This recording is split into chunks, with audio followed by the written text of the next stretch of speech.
Assalamualaikum. Assalamualaikum. Waalaikumsalam. Abah. Moga-moga Mbak Nia. Sehat Abah. Alhamdulillah. Silakan masuk. Iya, permisi Abah. Iya, moga-moga. Santai aja ini Abah. Ya santai, ya kalian juga santai. Kemarin ini Mbak Nia ini lagi Mimpi apa? kabar baik ya Mbak Nia. Alhamdulillah Abah. Alhamdulillah. Terima kasih doanya. Kan saya khawatir juga kalau pas nanti saya nggak telepon Abah dulu, ujuk-ujuk saya ke sini, apa tindakan? Kalau dari yang penting, saya kan lebih banyak di rumah. Iya. Tapi memang selama pandemi ini kan harus mengurangi mobilitas. Abah. Ya itu ada hikmahnya. Iya. Jadi semua kegiatan bisa dilakukan di rumah. Dan kita bisa menjadi lebih sehat, tidak terlalu capek, banyak istirahat, Iya. banyak di rumah. Jadi kira-kira apa Mbaknya yang bisa saya sampaikan ini? Kalau Mbaknya nggak nanya, saya diam aja. Iya. Saya pasti tanya dong Pak. Saya kan sudah ada tujuan ke tempatnya Abah, saya harus punya pertanyaan. Abah gimana? Ibu, keluarga sehat semua? Alhamdulillah sehat semua. Anak saya 3, 1 di Jakarta, 2 di sini, 1 cucu di Jakarta, 1 cucu di sini, semua. Alhamdulillah. Ya. Ini tadi bukan berarti kita nggak pakai masker terus kita melanggar protokol kesehatan, bukan. Tapi alhamdulillah saya sudah cek PCR dan hasilnya negatif. Insya Allah sehat.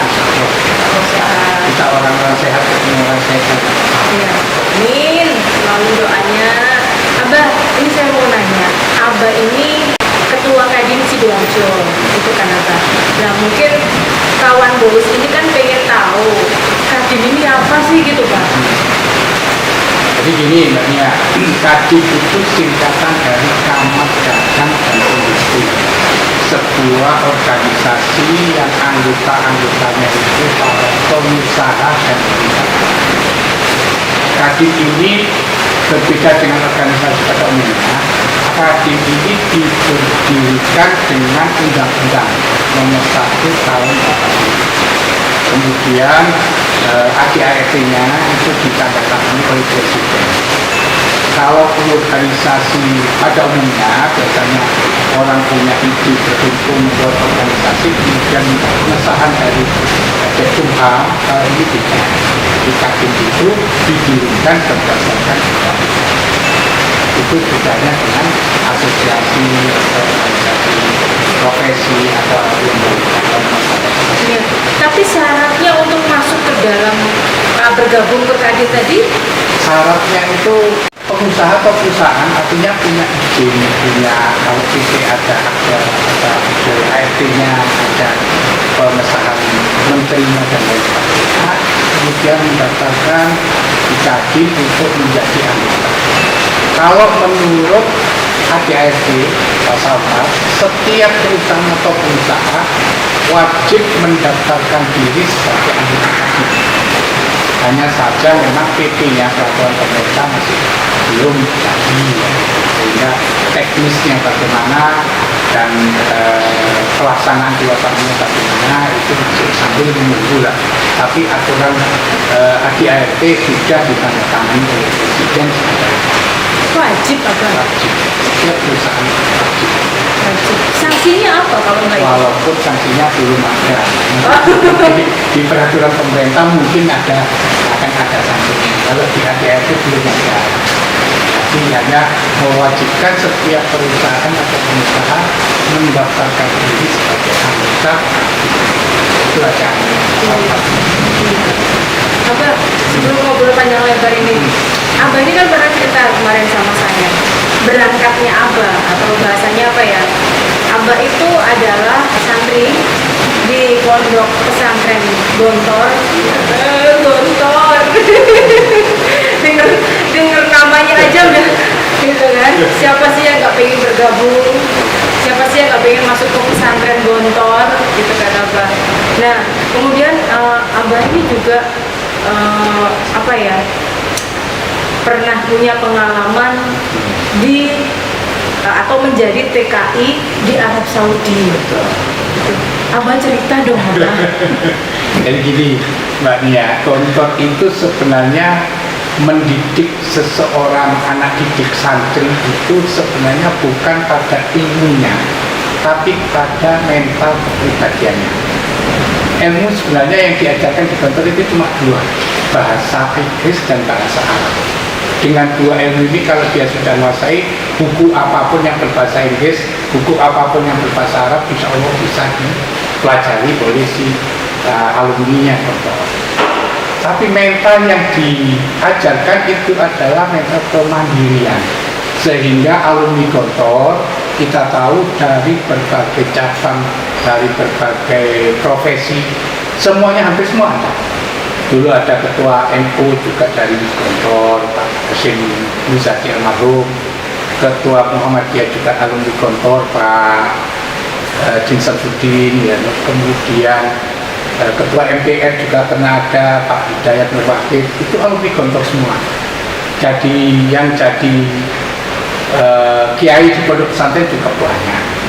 Alumni Gontor itu yang mendirikan pesantren itu ada sekitar 400-an lebih. Nah, kalau saya sendiri begitu lulus Gontor kemudian cari kerja, jadi TKI di Saudi Arabia. Tapi tugasnya adalah sebagai entrepreneur, penerjemah komunikasi antara orang-orang kita, pegawai kita di Motorisia waktu itu, yang mengerjakan telepon di Mekah dan Madinah untuk berkomunikasi dengan orang setempat. Nah, komunikasi itu yang bertugas untuk mentranslate-nya itu menerjemahkan, di antaranya saya. Dan kebetulan ada sekitar 15 orang, semuanya lebih Gontor waktu itu. Semuanya alumni Gontor yang sebagai translatornya itu ya. Iya. Abah berapa lama di Arab Saudi? Di sana 1,5 tahun. Waktu itu sebelum dari Gontor kerja dulu, habis itu kemudian ujian SMA, baru kuliah. Jadi sebelum kuliah saya umur 20 tahun sudah ke sana, sudah bekerja di sana. 20 tahun loh. 20 tahun Abah Roid sudah ada di Saudi Arabia. Mekah dan Madinah. 1 tahun di Mekah, 6 bulan di Madinah. Abah kan cerita bahwa Abah juga dari keluarga yang kurang mampu gitu Abah. Orang tua guru, ya kan? Ibu rumah tangga. Abah bisa cerita nggak sih Abah perjalanan waktu kecilnya itu? Jadi gini, waktu kecil sebenarnya saya itu ya biasa seperti anak kecil pada umumnya, main apa segala macam. Tapi kemudian sejak saya ke Saudi naik haji itu, kemudian dari 12 saudara saya nomor 11, yang sebagian besar itu adalah guru-guru, saudara-saudara saya itu guru ataupun dosen ya. Saya waktu itu juga masih belum kerja. Alhamdulillah di sana selama 1,5 tahun saya bisa mengumpulkan sangu ya, untuk bisa memanggil atau menghajikan kedua orang tua. Ini menurut saya satu titik yang sangat penting dalam kehidupan saya. Karena setelah itu hampir sekian puluh persen, hampir mendekati 90, mungkin 80 sampai 90%, doa orang tua inilah yang akan membimbing, mengarahkan, mendorong saya untuk melalui kehidupan sesuai dengan yang kita harapkan. Saya tidak pernah menarget jadi apa, jadi ini, jadi itu, tidak pernah. Saya mengalir dan didorong dengan doa orang tua itu tadi. Insya Allah, Allah mendengarkan doa orang tua dan doa kita sendiri, usaha kita sendiri, dan nyambung. Alhamdulillah, jadi juru bahasa pernah. Kemudian waktu kuliah di UNER saya pernah juga. Tidak ada biaya, karena biaya dari kerja di Saudi kan habis juga ya untuk naik haji dan lain sebagainya. Akhirnya waktu kuliah itu saya selesaikan dengan main podcast dan hutan ya, yang alhamdulillah sampai selesai, sampai lulus ya. Abah berapa bersaudara? 12, saya nomor 11. Nomor 11. Saya nomor 11. Kan artinya berarti Abah kan bukan satu-satunya harapan atau tulang punggung, bukan kan Abah? Justru di situ menjadi hal yang ringan bagi saya tidak harus menanggung saudara, keluarga dan lain sebagainya. Saya bisa ibaratnya ngono jungkir balik sakarku ya loh, untuk hidup-hidup sendiri ya apa caranya kan itu. Sehingga tanpa beban itulah saya bisa melakukan semua yang saya inginkan, yang saya mau. Nah itu, sehingga kalau dari sisi profesi saya pernah jadi guru, pernah jadi itu tadi juru bahasa, pernah jadi pengamen itu main dangdutan di panggung itu ya pernah. Kemudian saya pegawai negeri juga pernah, nanti saya ceritain. Pegawai negeri juga pernah. Sekarang saya jadi pengusaha juga pernah. Sekarang jadi pengusaha, jadi ketua Kadin Sidoarjo. Iya. Ternyata melewati perjalanan yang cukup panjang ya, Abah ya. Tidak mudah untuk memperoleh kesuksesan gitu kan, Abah. Oh iya, minum apa? Mau ambil apa? Sudah, ya? santai aja, Abah. Okay. Kalau gitu saya kasih sedikit buku, itu ada tulisan saya sebagian. Iya. Salah satunya tulisan saya. Abah, sebentar, Abah belum ngobrol. Abah kan sudah di pondok, kemudian ini kejar ilmu akhirat, nanti duniamu dapat setelah ini, terus di Arab Saudi. Setelah Arab Saudi kuliah. Setelah kuliah saya mendaftar jadi pegawai negeri. Oh, pernah pegawai negeri juga. Tapi itu juga sebenarnya ada satu hal yang mendorong saya mengapa saya harus jadi pegawai negeri. Sedikit cerita lagi. PNS tahun berapa, Bang? Saya masuk tahun 90. Jadi gini ceritanya. Menjelang saya lulus kuliah UNER, saya kenal seseorang yang saya berencana untuk menjadikannya istri lah. Wah, seru ini obrolannya, iya. Tapi dia itu kemudian saya nekat saja. Waktu itu belum lulus kuliah, ya. Saya sampaikan niat baik saya kepada orang tua saya. Kemudian orang tua saya juga karena menganggap saya dianggap sudah bisa mandiri, walaupun mandiri dalam artian ya orkesan dan lain sebagainya kan gitu loh. Terus pokoknya isok mau pengen anak bojo ya sudah kan gitu. Orang tua datang ke calon mertua saya, dijawab oleh mertua saya, oke, tapi nanti setelah lulus kuliah katanya gitu kan. Oke, ada syaratnya. Ada syaratnya. Habis itu beberapa bulan kemudian saya langsung kerja bikin skripsi itu. Kalau orang mungkin agak lama, saya 1 bulan selesai. Aduh, gara-gara kena target mau keburu-buru minta ini tadi. Alhamdulillah. Tapi ada hal lain. Setelah saya nikahi, mertua saya itu pegawai negeri. Dia punya anak 4, istri saya yang pertama, yang waktu itu tiga-tiganya anak yang 1, 2, 3 sudah pegawai negeri juga, tinggal yang 1 masih sekolah waktu itu, yang terakhir. Karena orang tua mertua pegawai negeri, anak pertama, kedua, 3 pegawai negeri, mertua bercerita enaknya jadi pegawai negeri itu nanti dapat pensiun dan lain sebagainya. Saya tertantang, mosok saya nggak bisa kan gitu. Berusaha, akhirnya daftar masuk ke ke Departemen Keuangan, Direktorat Jenderal Pajak. Sebenarnya saya melamar ada 25 perusahaan termasuk departemen-departemen. Yang dipanggil tes ada 10, yang diterima sampai terakhir ada 3. Di Departemen Keuangan, di Krakatau Steel, di BRI. Tapi saya karena yang pertama memanggilnya itu Departemen Keuangan, saya ambil itu. Yang siapa yang duluan lah itu. Akhirnya saya masuk Departemen Keuangan, ditempatkan di Direktorat Jenderal Pajak. Di situ saya kerja sebagai pegawai negeri selama 18 tahun. Yang termotivasi oleh keluarga pasangan.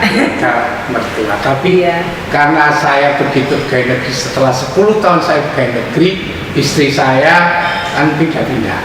Saya suruh keluar, kamu jangan pegawai negeri. Tadinya dia pegawai negeri, kamu keluar. Terus kerja apa? Saya carikan usaha untuk waktu itu bikin koperasi. Koperasi, udah kamu kerja aja di sini. Aku nggak bisa. Yang penting kamu ngantor tiap hari, ada masalah apa tanya ke saya. Saya masih yakin. Alhamdulillah dari koperasi membuat perumahan pertama kali. Ya, semua semua masalah walaupun saya pindah-pindah. Saya juga ingat itu pernah di Jakarta pertama kali, kemudian ke Medan, ke Aceh, kemudian pindah ke Mojokerto, ke Surabaya, ke Jakarta, ke Sidoarjo, ke Jakarta lagi terakhir. Waduh, roadshow Abah. 2 tahun 3 tahun sekali Iya. pindah kan gitu. Iya. Nah, tapi sambil berpikir istri saya sudah tetap di sini sejak tahun 97. Nah, 7 menetap di sini, bikin koperasi di sini, bikin usaha di sini ya, artinya di Sidoarjo. Tapi tanyanya ilmunya di jalan-jalan karena saya di mana-mana. Pak, ini ada masalah gini gimana? Ini. Hubungi ini kalau misalnya aku nggak kenal ini, hubungi ini kalau misalnya ke bank saya cari kenalan teman-teman dari bank yang di Sidoarjo siapa cabangnya ini Pak ini, hubungi ini tadi.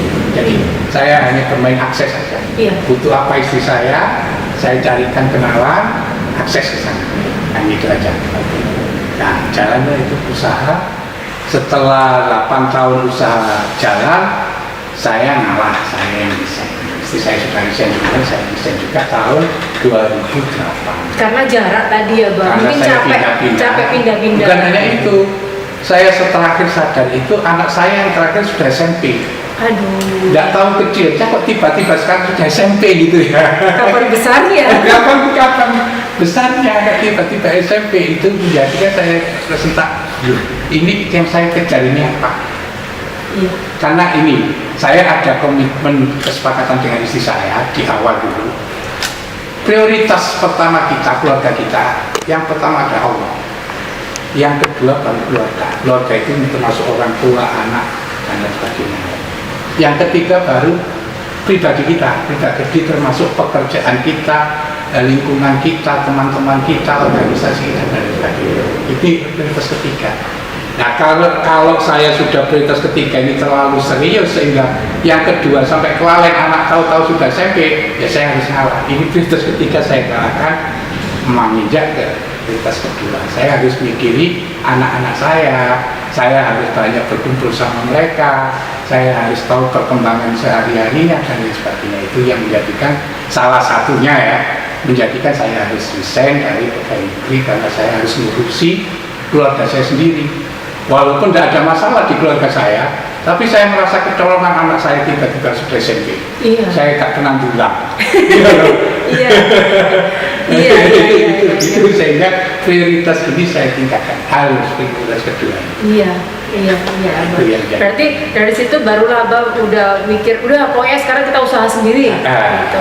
Jadi kita usaha sendiri dan makanya saya bilang tadi saya leading apa adanya, tetap hidup dunia hanya cari berkah. Iya. Ya, untuk tujuan akhirnya bukan di dunia. Yang penting kita bisa hidup, bisa ini kan sudah cukup. Iya. Ya. Nah, tujuan akhirnya nanti jangan sampai kita mempeng di dunianya, akhirnya di tujuan akhir lewat. Kan Iya. sayang sekali. Sekarang saya tahu sudah 61 sekarang ini. Ya, kalaupun saya teruskan dulu kayak gitu, sekarang juga sudah pensiun ya gitu. Iya, benar. Tapi justru di usia-usia sekarang ini Abah malah produktif loh Abah, ya kan? Iya. Usahanya Abah berkembang pesat. Artinya memang pensiun itu ya tidak ada pensiun. Pensiun dalam artian total ya. Kita selalu punya aktivitas, kita selalu berpikir, kita selalu berbuat ya, dan itu tidak ada habisnya. Nggak tahu sampai kapan kan gitu ya. Iya. Mungkin sampai tutup usia lah gitu ya. Abah terakhir satu lagi aja. Abah bisa kasih sharing untuk kawan boys yang lagi nonton di channel YouTube. Itu kan apa sih Bah kiat-kiat atau tipsnya? Oke. Jadi gini, kawan-kawan boys, pemirsa Aura JN Entertainment, dalam hidup ini seperti tadi saya ceritakan, pada akhirnya adalah keputusan itu di tangan Allah. Apa yang kita lakukan sehari-hari ini keputusan akhir di tangan Allah. Nah, upaya kita manusia yang pertama itu doa orang tua. Maka berbuat baiklah terhadap orang tua, karena itu sangat prosentasenya paling tinggi, paling besar. Setelah itu berbuat baik kepada orang, ya loh, supaya orang lain itu ikut mendoakan juga. Baru kita melakukan apa saja yang kita mau. Apa yang ingin kita lakukan, apa yang kita pikirkan, barulah kita lakukan. Dengan optimis, tentu saja dengan optimis, yakin, berhasil, mampu. Dan insya Allah takdir dari Allah akan terbaik. Jadi itu intinya, poinnya. Mudah-mudahan teman-teman boys semuanya bisa mengambil manfaat, menjadikan ini sebuah inspirasi dalam hidupnya. Jangan khawatir dalam hidupmu sepanjang kamu tidak melupakan Allah. Allah menjadi sumber utama, dan kamu berusahalah dengan niat optimis dan semangat.